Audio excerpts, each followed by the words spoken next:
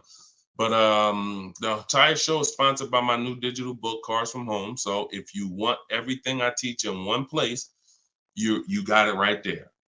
We don't hold back on this show. We don't hold back in my social media videos. That's why they're, thank God, continuing to be seen by millions of people.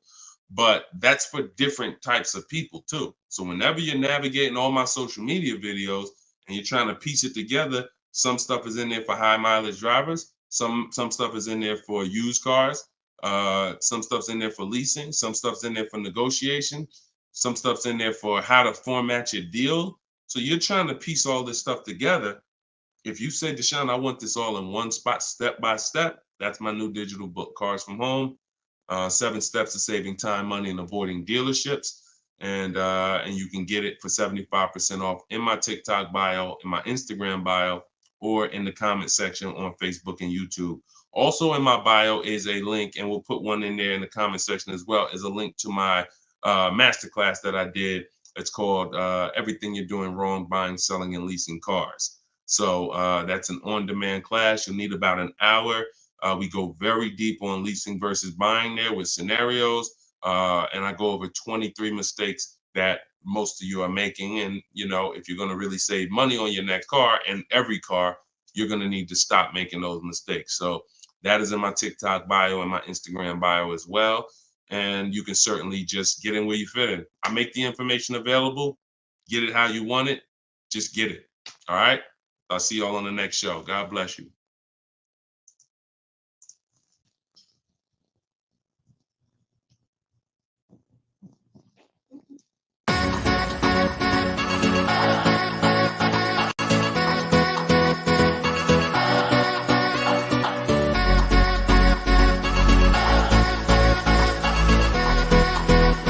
The worst possible thing you could say when you walk into a car dealership. I spent 5 years with Mercedes-Benz, 5 with General Motors, and the worst thing a person could say when they walk in is, if you could just get me to this payment, we got a deal. So your loan's probably still like 19, which means you got to pay to get out. You're upside down. It's called negative equity.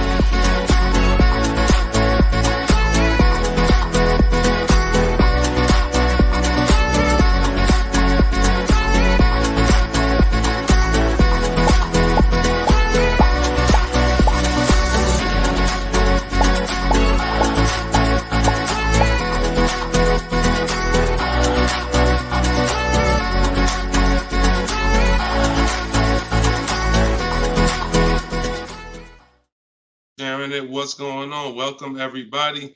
This is episode 9 of Car Shopping Questions and Answers. I'm your host, Deshone, publicly known as Deshone the Auto Advisor.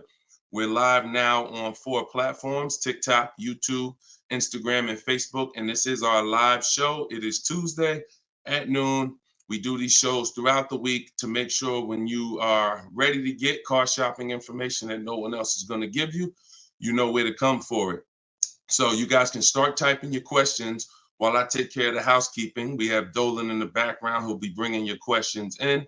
Shout out to the people running the likes up on TikTok. Appreciate y'all tapping the screen. I'm the author of the new digital book, Cars from Home, 7 Steps to Saving Time, Money, and Avoiding Dealerships. And I feel it's only right to start this show with two reports I got, which were great. I had somebody write us and talk about the deal they got on this 2024 Mazda CX-90. MSRP was $44,820. They got a $6,500 discount from home. Shout out to you, Tiffany. I appreciate it. This is what we do. And when we think, when we launched this live show a few weeks ago, my plan was my prayer rather was that people would take the book, use the book, write me your success stories so we can feature you here and feature your deals. These are below market deals. These are not advertised deals. And she got this by handling the process from home, getting multiple offers like we teach. We also had Barrett write his review on Goodreads. So we were 4.94, almost 5 stars. Book is outstanding, a must-have for anyone seeking to buy, lease, or even sell a car. It's presented in a very professional, easy-to-follow, step-by-step manner that covers every situation from buying, leasing, cash, credit, good, bad. Although I've purchased and leased several cars in my lifetime, I learned new tactics to obtain the best value for my money, and it even has a wish list, yes, to help you separate your wants from your needs. Come on, Barrett. Appreciate you so much.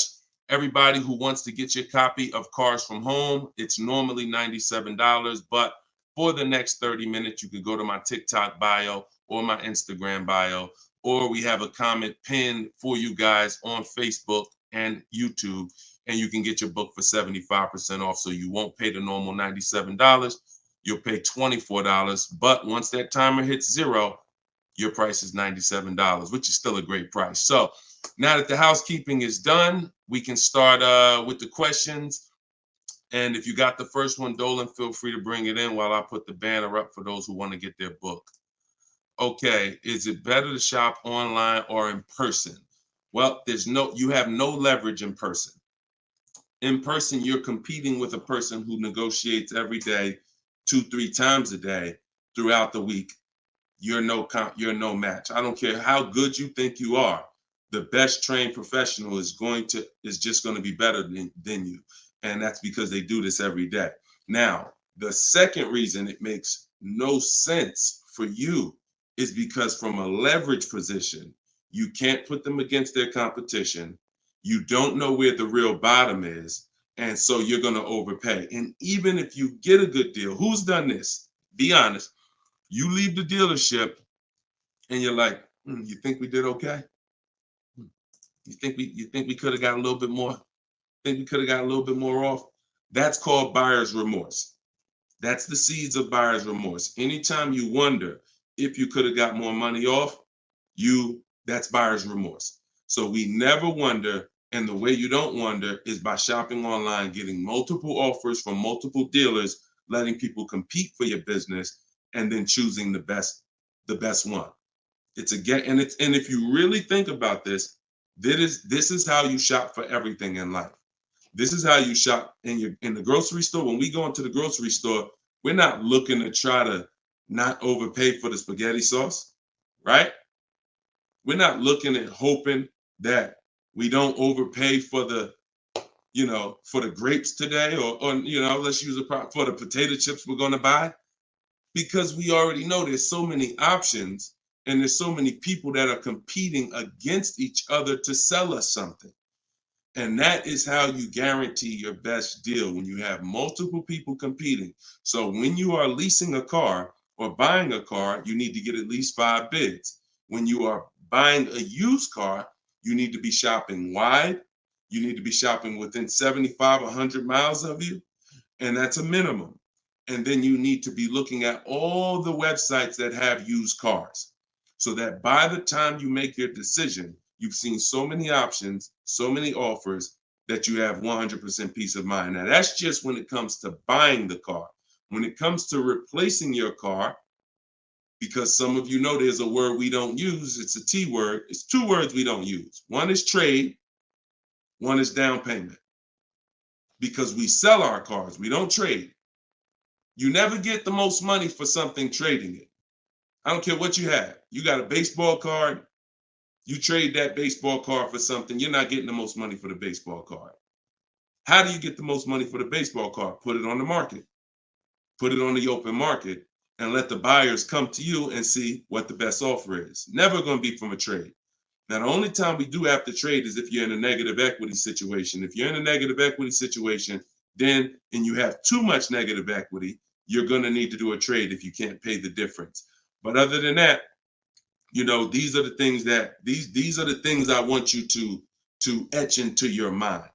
We don't trade, we sell, get bids. We get, when we get our loans, we get bids. And when we buy our cars, we get bids. That's how we guarantee that we get the below market prices that other people aren't getting. Okay? Go ahead, Dolan. If you got the next question, shoot it up. Okay, this one's from Instagram. What fees are included when you buy a car from out of state? I mean, if you're buying a car out of state, standard fees are, if you are purchasing a car, purchasing, not leasing, standard fees are tax, documentation, DMV. Tax, documentation, DMV. I've worked for a handful of dealers in my life. I've never once had fees that were outside of those fees. Never once. Shout out to y'all running the likes up. Could y'all keep running the likes up on TikTok? And shout out to the sharers. You know we appreciate you. Thank you for sending your friends. Thank you. Listen, you should at least be tagging your best friend. Whoever your best friend is, and hopefully we all have at least one. That's the person you should be tagging. They'll thank you.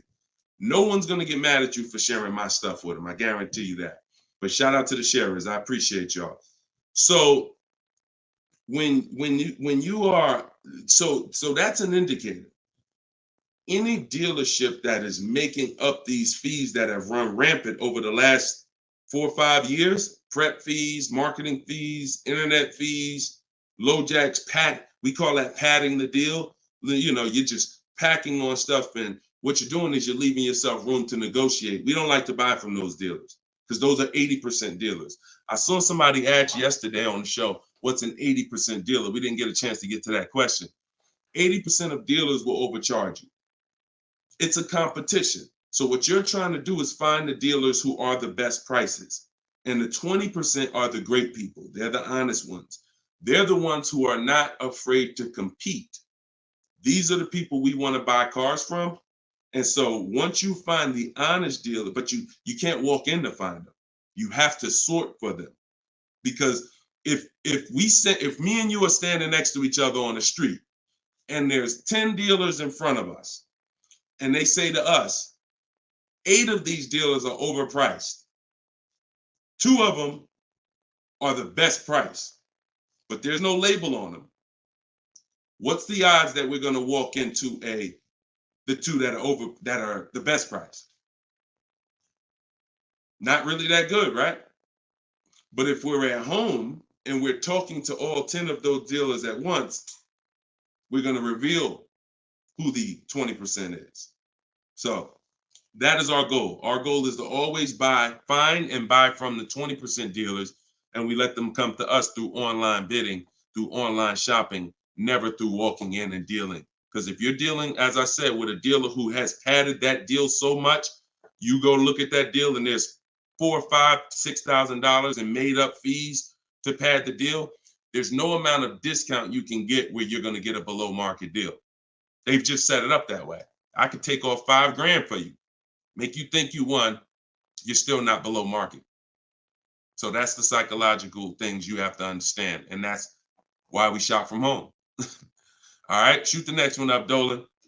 Great question. All right, good question. I see Instagram coming through with some great questions today. Keep typing your questions. TikTok, if my lease is expiring, can I go finance a new car? Is there equity in my lease? Well, the first thing you need to do if you decide, well, first of all, you got a little switched up there. It sounds like you're trying to go from a lease to a finance. That's not usually normal. What's normal is you go from a finance to a lease. Because a lot of you who found out that you're not keeping your cars 8 years, you're breaking the 8-year rule, you're overspending by thousands of dollars because you were taught never lease. So a lot of you have found out over the last couple weeks of shows, or maybe you watch videos, or maybe you went to my masterclass and you found out that that was bad advice. Not only was it bad advice, it was very expensive. It has cost you more money than you should even calculate. It doesn't do you any good to calculate how much money you lost not leasing when you're not a long-term person. But that's the more common path, finance to a lease. To go from a lease to a finance is a different mindset. You go from getting cars, paying a very small amount to drive brand new cars, and then transitioning to a finance. So first step, my process is 7 steps. The first step is always to choose leasing versus financing. Good. Thank you, Mr. Silva. I appreciate you. Shout out to everybody tagging on TikTok. Appreciate you. That's the first step. I call that the most important question. So for everybody's on here who's car shopping, if you're car shopping now or you will be in the next 12 months, type me in the comments. Everybody who is car shopping right now, or you're going to be car shopping in the next 12 months, type me in the comments. And I'm going to give you the first word. And I want y'all to always, when you come on this show, be prepared to dialogue.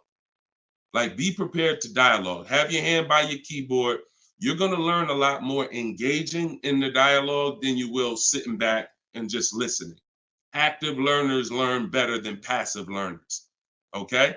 So now, all of you who said me, I want you to ask yourself, how many years are you keeping the next car? Because this is the lease versus finance question. This is the lease versus buy. I'm not going to say finance because some of you are going to pay cash. This is the lease versus buy question. How many years are you keeping the next car? Gary said forever. Okay, there we go. So that's a good indicator till the wheels fall off, Joseph on Instagram. I see you. Okay, here's the question. 72 months. Okay, that's 6 years.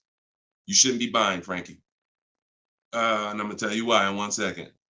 As long as it lasts. Now, when you want to try to get a little bit more specific than that, because sometimes you'll buy a bad car. It only lasts 5 years, where if we know we're going to keep this thing long term, we want to make sure we buy a car that's a quality car.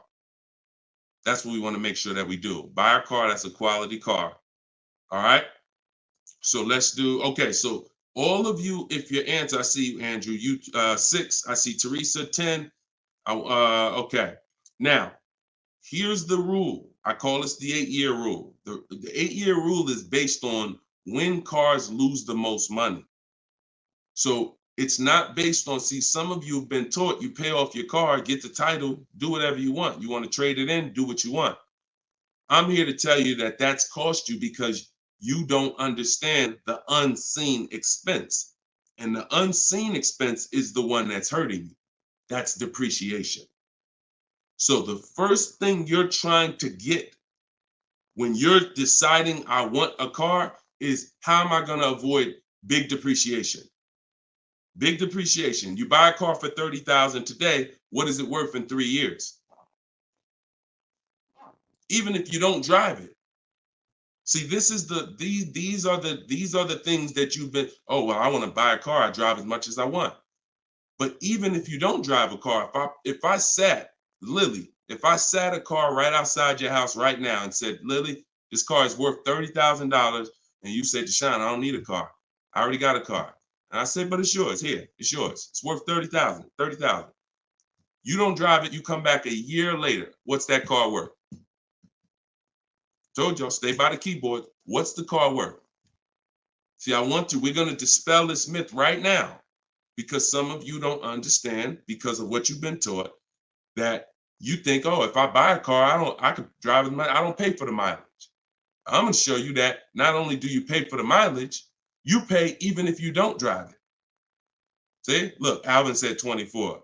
Look, didn't drive it 1 mile. Days on Instagram said 24. Look, didn't drive it 1 single mile. That's probably accurate. So think about that. If that's many people will mention depreciating assets. That's a very common word, but we're now going deep on what that actually means. Depreciating asset means I purchase something, I acquire something, whether I use it or not, it's going down in value. If I use it more, it goes down in value more. So the first foundation that you need to get is leasing versus buying. This is why if you don't lease, but you should have leased, there's no way to get a great deal. Because when you get great lease deals, some of you seen Danielle. Danielle got an Audi A3, $44,000 car. She's paying $550 a month, no money down. So that's Danielle. So when you consider what that deal would, what that car would have cost her if she purchased it, no money down, probably would have cost her about $900 a month. $900 a month. Every 1,000, but every 5,000 is about $100 a month, depending on interest rates. 5-year loan. So foundation. So what you're trying to do is avoid the depreciation. Y'all know when I break this out, y'all know what this means. Some of you, if you're new here, you may not know, but this is what this means. This is how your car loses value year 2, year 3, year 4, year 5, but then it starts to level out. And what you want to get to, forget paying off the car. You could have paid cash for it. Doesn't change this. Deshone, I got a loan on it. Doesn't change this. This is the actual asset value. This is the car's value. Forget the loan that's attached to it. This is the car's value. So your goal in purchasing, if you want to avoid this, see, some of you buy cars, trade them in here. Trade them in here. That's 2 years, 3 years, 4 years. You're trading the cars in when they have lost the most value. And that's a losing formula. Now, there's 2 ways that we avoid this. One is long-term ownership. Who has a car outside? They've had it for more than 8 years. More than 8 years. Type me if you have a car in your driveway or in your household, you've had it for more than 8 years. Type me. I see you, Gary. Okay. Okay, I see you, Sergio. All right, more than 8 years. I see you, Twill. Now, this is where you win. Here's why. Your car is no longer losing value like this every year. Now it's only losing a little bit. Now it's only losing a little bit. You beat depreciation. See, the goal with a purchase is to beat depreciation, not pay off the car. You could pay off the car and still lose to depreciation because you replaced the car in the early life cycle. So if you are not buying the car with the intent to keep it long term, 8 years, there's no comparison to a person who's leasing.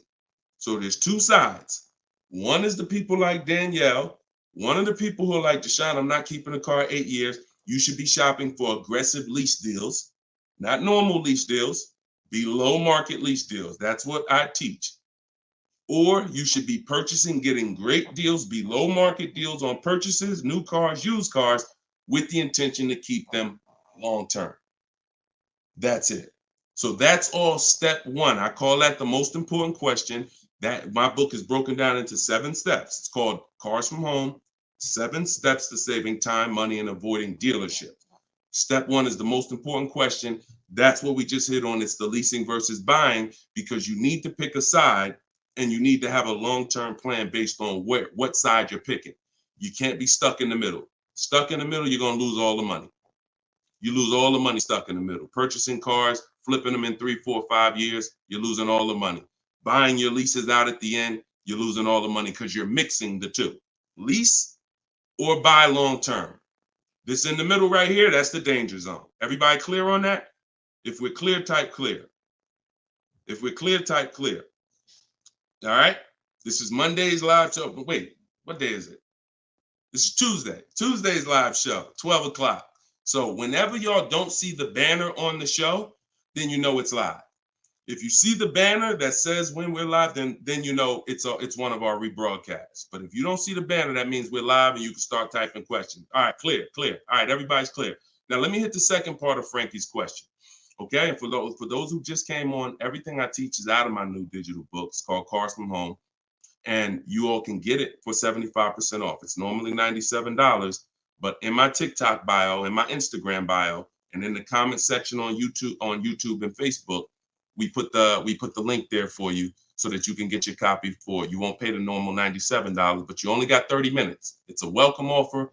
Once that clock goes down, to 0, your price is $97, which is still a great price. You saw how much money Tiffany just saved on her new Mazda, just using what's in the book. Saved herself, I think, $6,000.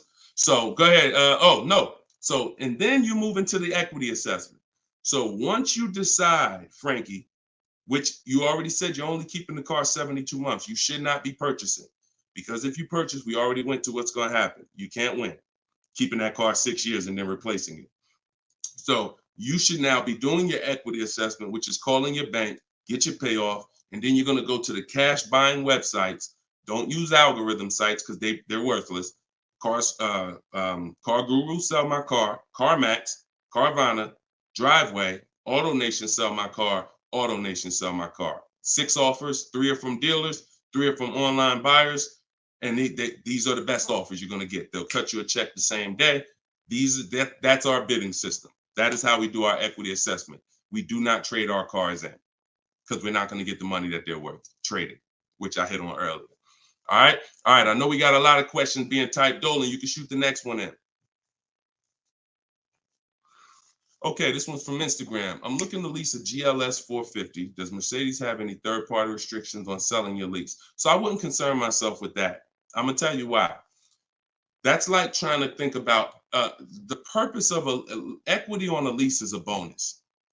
Shout out to y'all running the likes up on TikTok. Appreciate y'all. If y'all could keep tapping the screen every couple minutes, if you could just give it a little tap, tap, tap. That just keeps running them up. Just every minute. Every time you hear something and you're like, oh, that was good. Tap, tap, tap. And it'll just keep the likes running up. Keep TikTok notified of what we're doing over here. So you never want to base the car you're going to lease on if it's going to have equity at the end. The benefit of leasing is driving cars for pennies on the dollar compared to what people purchasing them. And you're avoiding depreciation that people purchasing the vehicles are going to take. That's the benefits of leasing. Now, there's a lot of other benefits too. I mean, you're driving a new car. You're under warranty most of the time. Depends on how many miles you drive. So if you drive, 12,000 miles a year, most bumper to bumper warranties cover that. If you drive 15,000, maybe you won't have a little bumper to bumper at the end, depending on what you choose. Mercedes has a 4-year 50,000 bumper to bumper. But the benefits of leasing are what I just laid out. Equity is a bonus. We don't want to look, equity is not something we ever want to base the vehicle we're going to lease off of. It just doesn't, it's too many market changes that could affect it. A car could have high resale values now, and then in 3 years it doesn't, which means any equity will be eliminated because of the 3-year-old used car market. So you don't want to shop like that. You don't want to shop like that. Focus on, and what I teach in my book is you're going to pick 3 vehicles. Good to see you, Judith. You're going to pick 3 vehicles because leasing, it's so easy to get a great deal purchasing. So easy. On a new car, forget about it. The bids, forget it. We're going to find the 20% dealers. In my book, I have all the scripts because I don't want you talking. Who'd rather get great deals without talking? Be honest. Who's not a good negotiator? You're not a good negotiator. Type not me. Like you just be honest. I don't ever want you to put yourself in a position where you need to talk. And if you start talking to somebody who's trained to talk and dissect and get information and then tailor a deal, you're going to lose. So in my book, everything is silent. The only people we talk to when we talk to people are managers, because those are different conversations if we need to have them. We're never talking to salespeople besides when we're coming on to test drive the car. We're never talking to salespeople because we just don't know who we're dealing with. So when we're online, we're always typing. That's why I say go online. My strategy is called the 25 to 5. We go online and we contact 25 dealers, go to their website. I have copy and paste templates in there that you just fill in what you want. But if you're going to do it your way, that's fine. But I'm telling you, you don't want to deviate from this format because you're going to get yourself in trouble and you're not going to get the results. You want to be able to connect with a large amount of dealers so that you could get 5 offers, at least 5, because 4 are going to be overpriced most likely, but 1 is going to beat everyone else. So, but when it comes to a lease, there is the lease program. that the dealer can't control. So if we don't know what a lease program is until we shop offers. So there's no way you can look at the residual value. You can look at all this money factor. I know some of you who are in the math, you're like, oh, well, I'm gonna just look at the money factor and see. You can't tell because it can have a high money factor, but it have some good rebates. The only way we know a great lease deal is to shop the market, get our offers, and then if the lease program, if the best offer doesn't get you under 1.5% with no money down, then it's a bad lease program. It's a bad lease program. In which case, we move to another vehicle. So I'm not going to ever co-sign leasing a bad vehicle a vehicle with a bad lease program. I've had all types of people hit me, Deshone, I'm looking at this Range Rover, man, but I did all the offers, and they'll be in the group. We have a private group, and I get to talk to people all around the country about this stuff. So they're like, Deshone, you think I should move on? I'm like, look, you could wait till next month, see if the program gets better, but I'm never going to co-sign signing a bad lease deal. You're paying too much money for a vehicle you're giving back in 3 years. So you're defeating one of the major benefits of leasing. So that's the only reason why we have to have 2 other vehicles that we like when we're leasing. On a purchase, no. One vehicle, pick it, get your bids. One dealer is going to blow everybody else away. But with a lease, you want to have 3 vehicles just in case it's a bad lease program. And if they got a bad lease program this year, maybe in 3 years when your lease is up, they'll have a good lease program. So that's what we do. It's too many cars out here. It's 400 cars out here. 40-something manufacturers competing for our business. Why are we going to get locked on one car? And the reason we're doing this, y'all, is because we're not shopping. You're not shopping. You're not taking the going out for the weekend and test driving cars seriously. You're about to drop 40 grand of your hard-earned money. You need to be, like I teach, shopping and not letting anyone disturb your shopping. If I'm looking for a car, I'll take a whole Saturday and go out or a Monday, and I'll go out and I'll drive 4 cars and be like, okay, that was fun. Don't sit down and don't talk numbers. So let me make that clear. Don't go in there and sit down at the desk and start talking numbers and get a proposal. No. Shop. Once you decide what you want, then we come home and we get our offers from home. All right. Go ahead, Dolan. Next question. All right. When you don't talk, I see a lot of you saying you're not good negotiators. Then you just got to stop talking. Stop talking and start making people bid. You're going to get better deals than good negotiators all day long. Heard you loud and clear on the rebroadcast. I'm here live. All right. Welcome, Jill. Looking for a car now. Profited on a sale, so coming in clean. Need to rebuild credit. Lease cheap car, finance car under 5-6 grand. It depends on where your credit is. If you're in the mid-6, I teach something called, profile over score. So if you have a paid off car, if you have nothing gets you approved for a car like on-time car payments. If you've been making on-time car payments for 2 years, 3 years, you're typically gonna get approved for most leases. As long as you're not going from like a $450 payment to a $900 payment. But if I'm in a state where if I'm in that mid-6s, 660, 670, I go for the lease. If I'm in the low 6s, then I go for what I call a smart car, which is the car to set you up to lease. So your goal is to get the least expensive car you can get a loan on, quality car. You want to go small as possible, and small as possible for you might be you need a sedan. You might need 3 rows.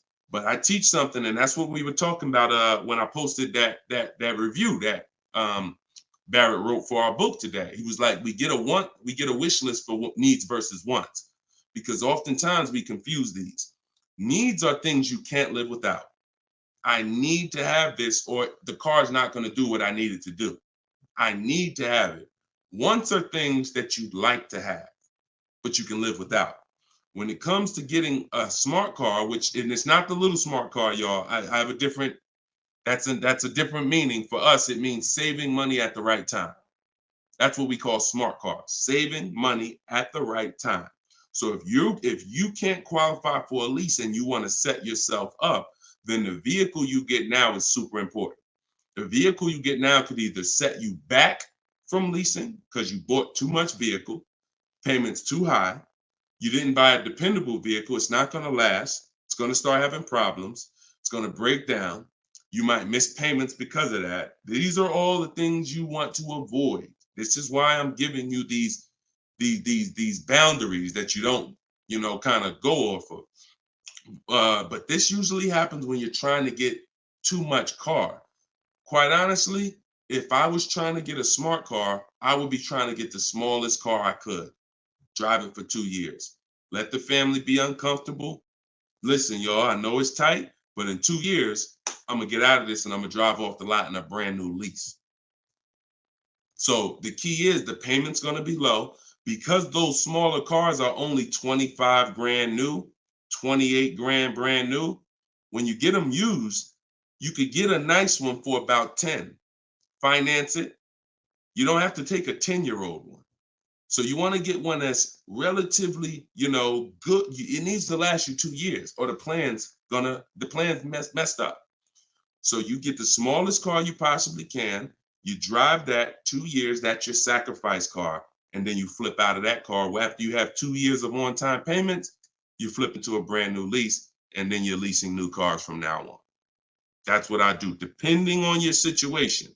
If you're high sixes, mid sixes, and up, I go for the lease. If you're under that, then I would go for the smart car. Okay? All right, keep me posted. Good job. Just having a plan. Having a plan. Go ahead, shoot the next one up, Dolan. I forgot to tell you. Yeah, I see you, Jill, and keep that up. This is a different Jill, I think. This is a means to my dream car. I'm a patient. Yeah, I'm patient. My husband has the needs car. There you go. There you go. You can flex in 2 years. You can flex in 2 years. You do this right. You drive this car for 2 years. You don't miss any payments. Make sure when you're buying a $10,000 car and you finance it, payments are $250 a month for 5 years. You don't have to take a 6-year loan. You don't want to take a long loan on a smart car. You want to take a shorter loan, pay $250 a month. Now you're not going to miss those payments. Max at 300, depending on the interest rate, could go higher, 325. But the point is that's affordable. So it's not going to mess up the plan versus you trying to pull out in a $25,000 used car with a high interest rate. Now your payment's $575 a month. You get what I'm saying? So just stay focused, stick to the plan. All right. This is another Jill from YouTube, I believe. Buyout is, go ahead, keep that one up. Oh no, I saw that one. Get the one you just had up, Dolan, from the other Jill. Yep, thank you. So buyout is $36,000 on my 2023 Audi Q5. I want to lease a Range Rover Sport. Should I sell on my own or turn into the dealer? Doesn't look like, and I'm just going to tell you, this is not usually when we do an equity assessment. Now, if you can get out, break even, great. You're driving a 2023 Audi Q5. I don't know who told you that you could switch cars that fast, but it doesn't happen that way. And so the only time in history that we've been able to switch cars that fast is when there was a once in a lifetime seller's market, 2021, 2022, 2023. Once in a lifetime. Chip shortage, every single car was worth 5,000, 7,000, to some of the trucks were worth 10 to 15 grand more than they would normally be worth. Now, I told people back in 2020 that 2021 that was going to come to an end, and don't get used to this. But I told everybody who would listen, you need to cash out now because your vehicle is never going to be worth more today, never going to be worth more than it is today. But that's over. So if you may have cashed out, some people, you sold a car. If you sold a car back then, you can type, type dollar signs. If anybody sold a car from 2020 to 2023, and you got crazy value for it. Some people were like buying cars, and 2 years later, they got all the money back. I did that twice. I leased a brand new Jeep, 2018, and I sold it in 2021, and I made $8,900 after I drove it for 3 years. And my mother, I helped her sell her Mazda CX-5. She was a low mileage driver, and I helped her cash out. She made $10,200 after she drove it for 3 years. We made a video. I recorded her and my dad. They couldn't believe it. They couldn't believe that they drove a car for 3 years, turned around and sold it, got every single dollar they put into it back. And he was like, all right, man, I'm looking forward to doing this again. I said, Dad, this ain't gonna happen again. So enjoy it. You were part of a once in a lifetime market where you cashed out and you won. But we cannot base our strategy anymore off that. That's over, and you'll get in trouble financially trying to do this. So there is no setup where you could buy a car or lease it and in a year, 18 months, trade it, replace that car. Just not. Because we already talked about earlier, let's take a $50,000 car. A year later, if you don't drive it 1 mile, what's it worth? Didn't drive it 1 single mile, just parked it right outside your house. 43, 44, max, absolute max. So when that car is losing value like that, whether you bought it or leased it, the asset, it's what the car is worth. Forget about the finances attached to it. You can't, and look, if it's a Jeep Wrangler, if it's a car that has a high resale value, like a Jeep Wrangler or a G-Wagon, these are top 10 best resale values in the world, then all I'm gonna do is after I lease it, I'm just gonna sell it and I'll make the equity. But I'm not going to look to trade that car or replace that car in a year, 18 months, break my lease contract. Now you do your equity assessment, Jill. Call your leasing company, find out what your payoff is. You said it's 36. Now, if you can get offers higher than 36, then you can get out. Very simple. So get the offers from the companies that I mentioned about 15 minutes ago. I laid out the 6 companies. But when you lease, though, you must put no on those websites. It's going to ask you, do you have is the vehicle owned, leased, or financed? You want to put owned, because something triggers on their websites. They think every lease has a third-party restriction. Most of them do, but if you just want to find out what the market value is for your car, and if you could get out and make some money or break even, then yes, you can jump out, no problem. But if you see that your buyout is this and all the offers are below that, then what you're now about to do, even if you say, because some people will say, all right, well, I'm gonna walk in the dealer, see if they can work a better deal than that.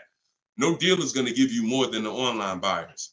So if you run those online quotes and all of them are less than your payoff, all a dealer is going to do is take the negative equity and the desperation for you to get out and roll that negative equity over to your next vehicle because you're desperate to get out for no reason.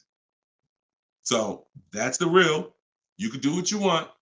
I would suggest you don't get out of your lease. You don't break a lease contract until you can financially do it, which means I can break even, I can sell, and I can get equity, or either break even. Break my contract, but I'm not coming up with a dime because a dealer bought my car and I'm out of this thing. That's the only way I'm breaking a lease contract. I'm not rolling negative equity. I'm not going to create negative equity in a lease to get out of a lease early for no reason. It just doesn't make financial sense at all. All right, no problem, Jill. Happy to help. Happy to help. Okay, so that's step 2. See, the equity assessment step, guys, is so important. See, because it's the foundation of our deal. So when you look at step 1, the leasing versus buying question, how many years do you keep in the car? 8-year rule. That's step 1, super important. Foundational of your deal. As I said, you can't get a good deal if you purchase, but you should have leased. Impossible. You got a bad deal. I don't care how much money you get off. Now, second step is if I have a car to replace, I got to do an equity assessment because I need to know, is this car that I'm in going to be going to prevent me from making a move right now? Too much negative equity, I'm prevented from making a move right now. If I can get out, make some money, now I got some money. I can sell. I can put money in my pocket, put it in my bank. That means it's an asset. It's a blessing to me. So your car that you're in could either hinder you from getting a car or it can help you get the next car. That's why we always do the equity assessment before anything else. All right. I don't know why I'm frozen on Instagram. All right, go ahead back in, Dolan. Next question. Okay, now I'm back. I see. I'm just monitoring Instagram. Okay, and just so y'all know, everything that I'm teaching is out my new book. And look, I want to show y'all this. And before, keep that question up. Look, here we go. Boom. Look at that. 4.94. Thank you to everybody. We're higher now. I think we're up to 35 ratings, 28 reviews. So thank you to everybody who's reviewed the book on Goodreads. Appreciate you. And thank you for everybody who's using it. Make sure you are writing me with your success stories. Show me your deals so that I can post them just like I posted Tiffany's deal. But everybody can get the book. You can get yours for $90. It's normally $97. But as our welcome special, our book launch special, you can get it for $24, 75% off in my TikTok bio for 30 minutes, or my Instagram bio, or in the comment section of YouTube or Facebook. We have a comment pin for you. And if you're watching us on TV, you can use your phone and you can scan the QR code here on the screen, and you can get your copy for 75% off. But once that timer hits 0, if you visited that page and the timer it started, once it hits 0, the price does go back up to $97, which is still a great price. It's a great price either way. And it'll be in your inbox in a couple minutes. Okay, this is from Instagram. I use your template in the book to ask for quotes. Their response is the lowest offer you ever received. They are being difficult and giving me their best offer. What's the best way? Use the scripts. It's just conversation. Hopefully you listen and you have a separate email, because you're not going to have intelligent conversation with 5, 7, 10 dealers mixing personal emails. So every part of the system is important, having a separate shopping email. So everything in there is dealers. And now everything they're saying, we have a response for. Every single thing. It doesn't matter. Don't expect 80% dealers to be easy. Expect them to, hey, can we have a conversation? Hey, when can you come in? Hey, this be a whole lot easier if you're here. See, what we already know is we've given them all the information they need to give us a quote. So the best thing, or the stages we move through in our conversation with dealers, is who has a car that I want. That's first. Our first set of scripts is designed to weed out the dealers who don't even have a car we want. Nothing to talk about. Nothing to talk about. So there are dealers who won't tell you they have a car. That's why we have scripts. Hey, when can we talk? I'll be handling my whole purchase online. Can you confirm if you have something that matches? Every one of my scripts ends with a question. If you're not going to use my scripts in my book, then you make sure every email you write should end with a question, never a statement. So what you're sitting at home and you are copying and pasting. Very simple. Everything they say, we have a response, because I use those scripts. I'm from inside the dealers for 14 years. I know those scripts. Hey, it'd be easier if you were here. Hey, we only do business in person. Hey, when can I get you on the phone? I promise it won't take long. All of the stuff they're going to say. Hey, we only quote in person. None of the people I'm talking to have said that. So should I remove you from my list? Always ends with a question. So your expectation may be, you thought by sending all the scripts, you were just going to get, oh, quotes coming in, everyone doing this. No, that's why we have scripts, because we keep the conversation moving forward. Everything they say, just go to the script, open the template. And just so y'all know, in my book, one of the best reasons why it's a digital book is because I link you to videos and I link you to documents, and that you can copy and paste. So that what this person is talking about is the templates and scripts that I've created for contacting and having these conversations with dealers. So, but everything you are doing, everything they're doing is very predictable. You just change your expectation. I'm going to talk to several people and I'm going to weed this down to 5 offers. And out of the 5, one of them is going to beat everybody else. And then I'm going to use my counter offer calculator that Deshone made to send the counter offers and close my best deal. Take all the emotion out of it. Take all the emotion out of it. You should be emotionless. Nobody can hurt you. All right, you're at home in your living room. All right, go ahead. Mike said nobody gives us this info. I sold cars and the dealership wouldn't even give us any insight. Trust me, Mike, I understand, man. That's why I love the 20% of car salesmen and dealers. They love what we're doing here because they know we were never taught this stuff. So we were never taught about leasing, financing. Thank God I was able to learn it, and I was able to, but we weren't taught about insurances, all the stuff that they should be training us on. We weren't taught. So I appreciate you being here, man. All right, go ahead, Dolan. Next question. Great questions today. Great questions. Let's go. I see you. Shout out to the people running the likes up on TikTok. Can y'all just keep tapping the screen every couple minutes if you could? If you enjoying the show, you getting value out of what we're doing, every couple minutes, if you could just tap that screen and keep running those likes up. I appreciate y'all. It lets TikTok know we talking big money over here. Yep, I see it. Thank y'all. Appreciate you. All right, this is Gary on YouTube. When leasing, is it all about purchase price? No, it isn't, Gary. Great question. When purchasing, it's always about purchase price. All in, out the door, tax fees, everything included. Purchasing is always. Now, leasing, we get our lease offers, and this is where we eliminate the term down payment. We no longer say down payment. I want you to eliminate that word, those words from your vocabulary. You want to replace them with total out of pocket. Total out of pocket. So all of our lease offers we're going to get is following the 1% lease deal principle, which is, because some people, I know Judith still asks, oh, hold on one second. Hold on.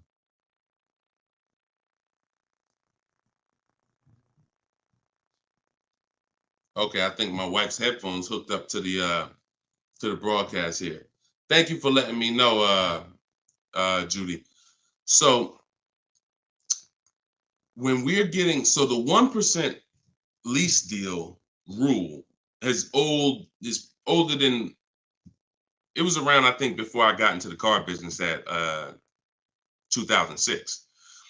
And what it was is if your lease payment was 1% or lower of the MSRP of the car, you stole a car. Stole a car. Example, I know if you've never seen a 1% lease deal, let me show you a couple. So this is Greg.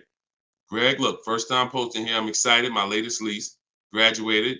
Now we have a particular online, video library here. So when they say graduated, I have a coaching program, and but the steps are the same. So I always say, get in where you fit in. Steps are the same in my book, in my video course. He said, I followed the steps, set up a great lease deal, 36 months, 12,000 miles per year, all said and done. Monthly payments $527. MSRP is $56,275. So when you divide the monthly payment into the MSRP, you're going to get a number. Now, when you multiply that by 100, so I'll give you an example. Let me show you how this works. In Greg's case, I got my calculator up here. I would take 527, divide that into 56,275, which is the MSRP, not the selling price. Doesn't matter the selling price. The MSRP is how we gauge the value. Now, that's 0.009. Then we multiply that by 100, and that gives us 0.93%, which is what he put here in his post. So that's an under 1% lease deal. Look, it was a steal. I think someone messed up on the paperwork. No other dealer came close. There we go. Same thing with Freena. Freena just got a Jeep a little while ago. Look, her deal was better than his, my God. But it's a better lease program. Jeep had a better lease program at the time. So, I mean, she got a $579 a month lease on a $65,950 Jeep Grand Cherokee hybrid. Out of control. So this is how we're shopping. You want to follow the format of the 1% lease deal, which is I shop with 12,000 miles per year. If I'm doing 18,000, I'll adjust it later. If I'm a high mileage driver, who's a high mileage driver? You drive more than 20,000 miles per year plus. Who's a high type HM if you're a high mileage driver? All right, type HM. You adjust it later. 25,000 mile a year lease. You always shop with 12 because that's how we judge. I see you, Mr. Silver. That's how we judge. I see you, Ado Johnson. Or no, AD Johnson. Sorry. So still going to, this is still Gary's question. This is why we're not focused on the purchase price when we're shopping lease offers. We're focused on looking at the formula that we use to judge a great lease deal. And everything we do, I have 3 rules. 1% lease deal, I didn't make it up. That's a steal. In between 1% and 1.5%, that's a deal, because that's still better than a purchase. It's still great value. When you compare it to someone who's purchasing, they're paying tons more. Even somebody who didn't get a steal, because the lease program has to be there to get a steal. They got to want to give away these cars. They got to have great incentive, great, everything has to line up, stars in the moon, and then we get the dealer that's going to give us the biggest discount. If it's under 1%, that means the lease program was incredible. But a good lease program, great lease program, will still get you, when you shop your offers, in between 1% and 1.5%. So, you look at somebody like, I used, Charles. So Charles got a Palisade, very, very popular vehicle. He got 10 offers from home. His best offer was 1.23, $48,000 vehicle. He's paying $597 a month. Now that same $48,000 vehicle, and this I'm about to hit on something that I said earlier, but I'm gonna really bring it across home plate right now. It's impossible to get a great deal when you purchase, but you should have leased. Because look, $48,000 Palisade, you guys know we talked about it earlier. Every $5,000 on a loan is about how much per month? Every $5,000 on a loan is about how much per month? I told y'all, stay by the keyboard, because we like to dialogue. So we want to make sure you are always by your keyboard so you could dialogue. Active learning. That's how you're going to get the most out of this show. Active. Okay. Anybody type it yet? Okay. Thank you, Dominic, on TikTok. Yes. $100. So that same Palisade that Charles is driving right now for $597, there are people who financed it, no money down, and they're paying almost $1,000 a month, $900 to $1,000 if they got a 5-year loan. If they took a 6-year loan, they're probably paying $8 something a month for 6 years. He's paying $597. So that's what I say. You cannot. And even when you have a good lease program and you get your offers, 1.23, 1.25, 1.3, great value compared to purchasing that car. You're avoiding the depreciation that someone who's purchasing is going to take, and it's no comparison. So, but there comes a limit. That's the third category. We got the steals, we got the deals, and then we got, I call this, it's time to chill. 1.5%. Above that, it's not a deal. There's no value there. There's very little value there. Now, no, there's no value. And I'm going to tell you why. Just add up all the payments. 1.5%, we're paying too much for a vehicle we're giving back. It's very simple. We're paying too much for a vehicle that we're giving back.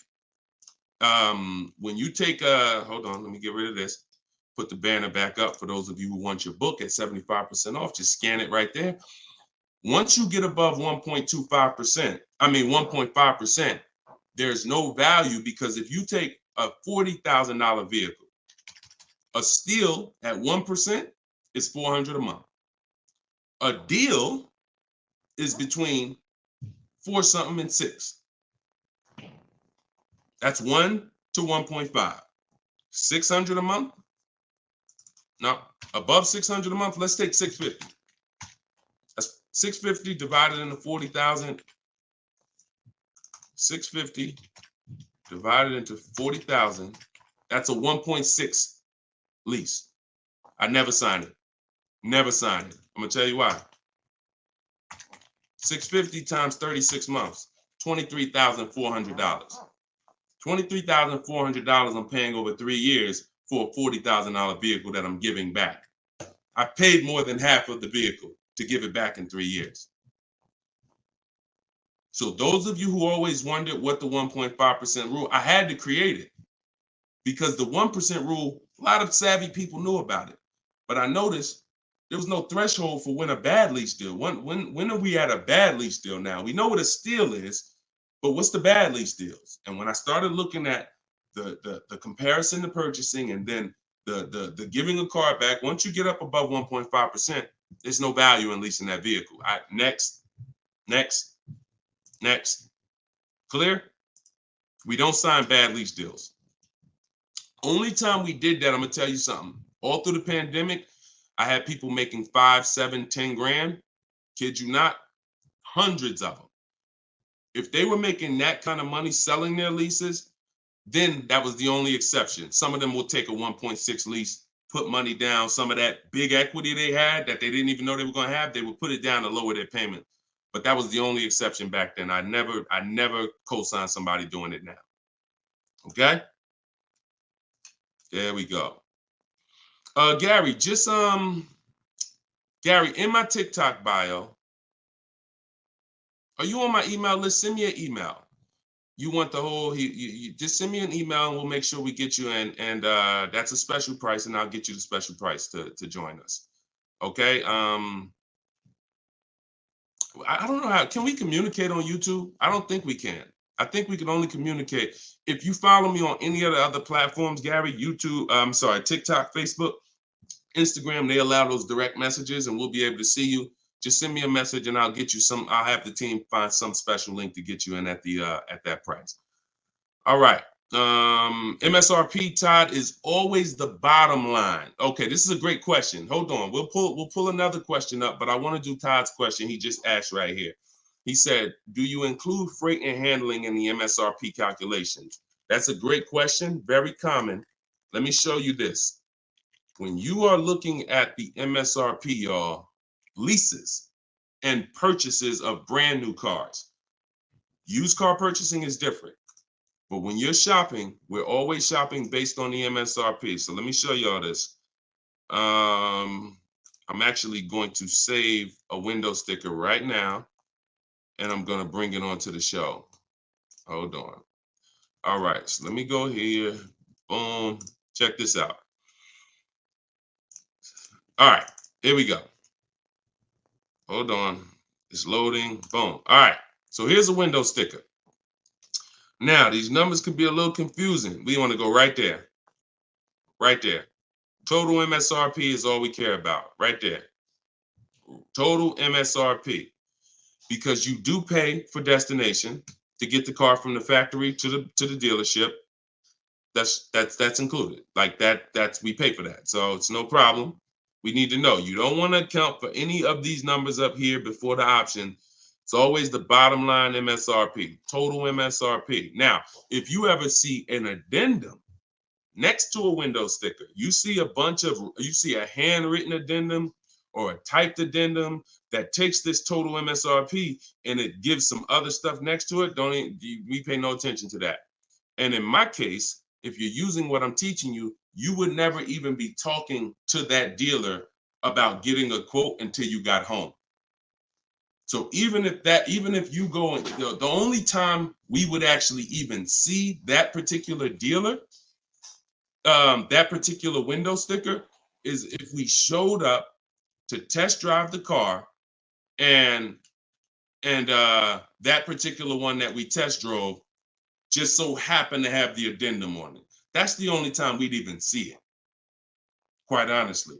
It's no way, it's not even something, because we never talk numbers in the dealer. Your leverage is at home. Everything I'm teaching you is your leverage is at home. You can talk to multiple people from home. You can get bids from home. You can put people against each other from home. You're in control from home. You lose all of that sitting down at a car salesman's desk and going back and forth one-on-one. You can see the whole market at home. See, we get below market deals. I want you getting below market deals. There's no way for you to get below market deals without seeing enough offers to know the market. I can never sit down across the table from a car salesman and get a below market deal because I don't know what the market is. I only know what your price is. And every single one of your competitors is going to offer me a different price. Some higher, some lower, depending on who you are. And so I can only expose that information by being at home. But yes, everything we are doing is always based on that total MSRP, and that's how we do our calculations. Okay, great question. If everybody's getting value out of the show, could you type some dollar signs? Just type a dollar sign if you're enjoying the show so far. So if whenever you see this show, if you see the banner above us, then this is a rebroadcast. But if there's no banner, then we're live. So you can ask your questions, but you can always make sure that I always want to make sure that you guys have access to the live shows so that you can use them. But even the rebroadcast, if you're sitting on watching the rebroadcast, you're going to get the same value pretty much as somebody here live, because somebody's going to ask the same question you had. I can almost guarantee it. So I'm glad. I see a lot of dollar signs. Perfect. I see a lot of dollar signs. If you haven't subscribed to us on YouTube, please subscribe so that you can keep in touch with what we're doing here. And certainly, good job. I'm happy everybody's getting value. Go ahead, Dolan. We got a few more minutes. Post another question. Great questions today. All right, this one's from Instagram. I haven't had any car leases on my credit before. How likely will I be able to lease an $80,000 car? I have great credit. If you got great credit and income, then you could go for it. Great credit and income, you could go for it. Whether you have the car. Now, I'm going to tell you something. Mercedes did not want to be people's first lease. So there are snooty brands out there. I cannot tell you that because BMW may not be that way. Audi may not be that way. Range Rover may not be that way, because I think Chase does their leases. So, but when it comes to Mercedes, they didn't want to be your first lease. You really had to have some type of comparable credit. But if you have great credit and you have the income, then certainly I'd be going for a lease. No doubt about it. No doubt about it. Just like the chicken and the egg, you know what I mean? Like, which comes first? Or it's better is the job and the experience. You can't get a job without experience. You can't get experience without a job. So in this particular case, somebody has to be your first, lender, and most of them will. Yeah, most of them will. You know what I do too? One more thing. I have this in my book too. Just so y'all know, every little detail is not left out, because I've been doing this since 2006. I've heard every question, and I knew every question has a place. What I do, if I'm you, is before I even shop for a car, if I don't know for sure, even with great credit, if I could get approved, I would call and I'd ask for the finance manager, and I'd tell him my situation. And I say, hey, look, you know what? I got a 740 credit score. I make this a year. I never leased before, but what do you think? And if a Mercedes finance manager would tell you, nah, it's probably not going to work with Mercedes. But someone else would say, nah, that's fine. So that way you don't even waste your time getting all your offers just to find out that this is one of the snooty leasing companies. All right. All right, there we go. All right, shoot the next one up, Dolan.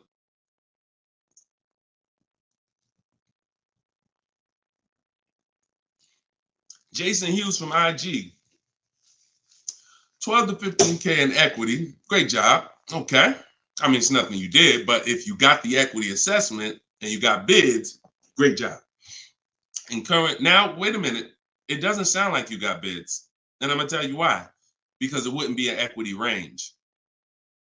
That sounds like an estimate. In fact, it doesn't sound like an estimate. It is an estimate. 12 to 15 is an estimate. When we get bids, when we do our equity assessment, we're getting bids and we're like, hey, I have $13,580 equity based on my highest offer from Driveway. See, get out of the ambiguity. Get out of the middle there. Let's get finite, definite numbers and stay out of these ranges and estimates, especially on things that take us 20 minutes to do. Call your bank, get your payoff, go online, CarMax, Driveway, Carvana, AutoNation, sell my car, Car Guru, sell my car, Kelly's Blue Book, instant cash offer. 20 minutes. Get your equity. 8 payments left, not keeping 8 years, now a good time to lease. 100%. 100%. There's no benefit in waiting. Listen, that is the path for a lot of people, Jason. A lot of people are going to discover what we're doing here, teaching by the numbers, not by emotion. And they're going to realize that not leasing has cost me money. Should I wait or should I just transition now? There's no reason to wait. There's no reason to wait. The only thing that would make you wait when you do your equity assessment is you have too much negative equity, you can't get out. That's the only time. Or you have a credit situation where you need to actually get your smart car, get a car for 2 years, rebuild your credit, and then go lease. Anybody else, no benefit. I'd be leasing tomorrow because I had a friend of mine, he's a close friend of mine. He's actually in my program. You know, he uses our stuff. And he's like, he had a Kia Telluride. Well, he had an accident. Vehicle got totaled. Now, he said, now I know the 8-year rule, Deshone. I'm going to lease this next one. He gets his bids. Last week, he leased the Kia Telluride for under $500 a month. The same vehicle that he was paying hundreds of dollars every month for. More. Hundreds of dollars more per month. I don't know what his payment was, but I know what a Kia Telluride costs to purchase. A $45,000 Kia Telluride to purchase with no money down is $800-900 a month. So he's literally under $5, no money down, when he was just paying hundreds more than that. So you're in the same situation. No point in waiting. Transition to a great value lease. Get your offers. You wish you could. You wish you would have did it sooner. All right. Go ahead. Next question, Dolan. Car brands will no longer offer V6. Buy the lease. Let me talk to this question on TikTok. Not right now. Get the next one. Go ahead, Dolan. Put the one you're going to put out. But get that question that this person just posted about car brands no longer offering V6s. Should he buy the lease? If you have one ready, though, put that one up. Deshone, will your book work for both lease and buy? Well, you know what? Let this person answer that for you because we just got this review. This book is outstanding. This is Barrett. And you can see all our reviews on goodreads.com. Must read, must have for anyone seeking to buy, lease, or even sell a car. It is presented in very professional, easy to follow, step-by-step manner that covers every situation. Every situation. Does your situation, Keith, fall under every? If so, we got you. Every situation from buying, leasing, with cash or credit, good or bad. Only thing that Barrett didn't put in there is used cars or new cars. That's in there too. So absolutely. So yes, I'll put the banner back up for all of you who are watching us on TV. You can you can scan the QR code here with your phone, with your camera, and you can get your book for 75% off, or you can go to deshonesbook.com. We have the link in the comments on Facebook or YouTube for you. And if you're on Instagram or TikTok, you can go to my bio, click that link, and then click the button for the 75% off and get your book for 75% off. You won't pay the normal $97. Okay? But yes. All right. I have a 2020 Nissan Sentra. This is Key. I don't want to butcher your name, so I won't try. But from YouTube, I have a 2020 Nissan Sentra. Had it for 2 years. My miles are 64,000 highway miles. Okay. I know I don't have equity. I was told don't trade it in. Would be a bad decision. It's true. We don't trade cars in. We get bids. So you need to find out what your equity position. See many of you are finding out right now how important the equity assessment is. Whenever you have a current car, equity assessment. So when you call your bank, get your payoff, then you go and you get the offers, you're either going to be in a positive equity position or a negative equity position. Now, if you're in a negative equity position, there's three solutions for negative equity. 2 of them lead to a car, 1 of them doesn't. First is you get all your offers and you can pay the difference because these are the highest offers. So whenever you are, the highest offers are these online bidders. They pay more than car dealers. In fact, 3 of them are car dealers that are bidding. So Kelly's Blue Book, Car Gurus, and AutoNation are car dealers bidding. CarMax, Driveway, Carvana are online marketplaces, used car marketplaces bidding. So you're getting a wide range of diverse offers from people who compete every day to buy cars. and they cut you a check right then and there. They do an hour. Both times I went to CarMax, me and my mother separately, we were out in an hour. I've had people who sold to Carvana, Kelly Blue Instant Cash Offer. They do their inspection.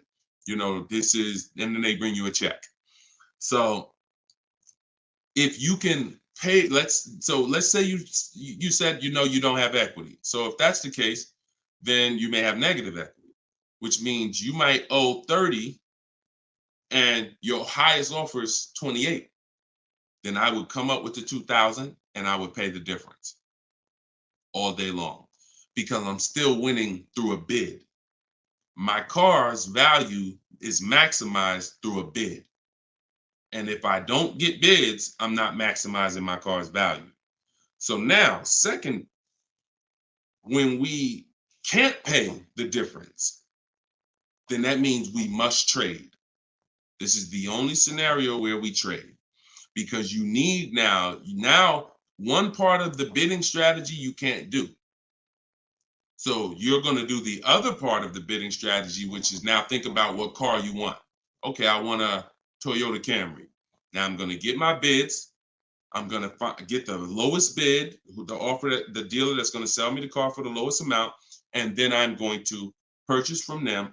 But before I can purchase, now I need to bring my old car into the scenario and ask them, how much is my old car worth to you?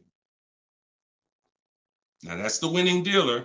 You need them to bring that loan because you need them to carry that negative equity you have and put it on top of your existing deal. So you cannot depend on, don't even think that they're going to pay the amounts you had over here. Oh, Driveway was offering me 29. Yeah, you could tell them that, but again, they're not going to be able to pay that. They can't beat all their competition on the bid and then beat all the online buyers on the bid. So that's why I say your first option is always to pay the difference. Because you can win with bids there, you maximize, and then you do a separate transaction, you can still keep them separate. But if you cannot get bid, if you can't pay the difference, your only option is you have to trade that car in, and then you're going to let the dealer who you buy the car from wrap the negative equity into the existing lease. It's hopefully it's a lease because there shouldn't be any reason you're trading that car unless you just want a lease. To buy another car, unless you're saying you're keeping it 8 years, which, like I said, most people, I've been doing this for years, they're going from a finance to a lease. Now, one more scenario. I told y'all it's 3 ways out of negative equity. One leads to no car. You have too much negative equity and you cannot put it on top of the actual deal because banks have loan to value ratios. So if you have $10,000 of negative equity, you can't just slap that on top of a $30,000 or $40,000 car. It's going to be too much unless you put money down. So you can't if you got some cash, you can make the deal happen, but you're not going to be able to do a no money down deal because you're looking to have the bank approve the car, the tax, the fees, which probably another $1,500, and 10 grand of negative equity. And then you want to find that's too much because the dealer has to go to the bank and say, we know this car is priced at 40, but we'd like you to lend this person 54. They're not going to do it. They might lend max 50. So the more negative equity you have, if it's too much, you're either going to have to bring some cash to the table to get the deal done. And if you have no cash, you got to wait. You got to pay down the car. It's the only option. That's why I say, know the cause of negative equity. It's usually because you haven't leased. 99, I could tell you the way out. I just gave you the way out. That's in my book, 3 strategies for negative equity. But when if you don't know the cause and you just turn around and get another purchase and you're not keeping it 8 years, you're going to be in negative equity again and again. And there's plenty of people, and some of you, and maybe you, where you're like, dag, Deshone, that's me. Every time I go get a car, negative equity, negative equity, negative equity. It's like a vicious cycle. And the solution is you need to lease. What's causing that is you don't lease. So you're overpaying by thousands of dollars. All right. So listen, y'all, we will be back. We like to do these shows twice a day. If you're on my email list, you'll get the notification. We like to get through as many questions as possible, keep this around an hour, 15 minutes. And so all of you, appreciate you coming. If you want every single thing I teach in one spot in a step-by-step format, that's my new digital book. It's called Cars from Home, 7 Steps to Saving Time, Money, and Avoiding Dealerships. And you can get yours for 75% off in the comment section on YouTube. We got a comment section that's pinned, deshonsbook.com. Same thing on TikTok. I'm the same thing on Facebook. But if you're on Instagram or TikTok, it's in my bio. There's a website right in my bio. Click it and grab your 75% off. You'll get it for $24 instead of the normal $97. Now, if you went there and that timer started, then certainly get there before it hits zero, because once it hits zero, you have to pay the $97, which is still a great price. So my goal for this book is to be the most valuable book financially that you've ever gotten. That is my goal. So use it. Write me with your success stories. Show me your deals when you pick up your cars. Write me, email me, Deshone, just like Tiffany did. I want all of you emailing me your deals so that I can share them on the show. All right. So we'll be back. We'll be back with the next show. This was episode 9. Thank you for coming, and I will see y'all on the next show. God bless you.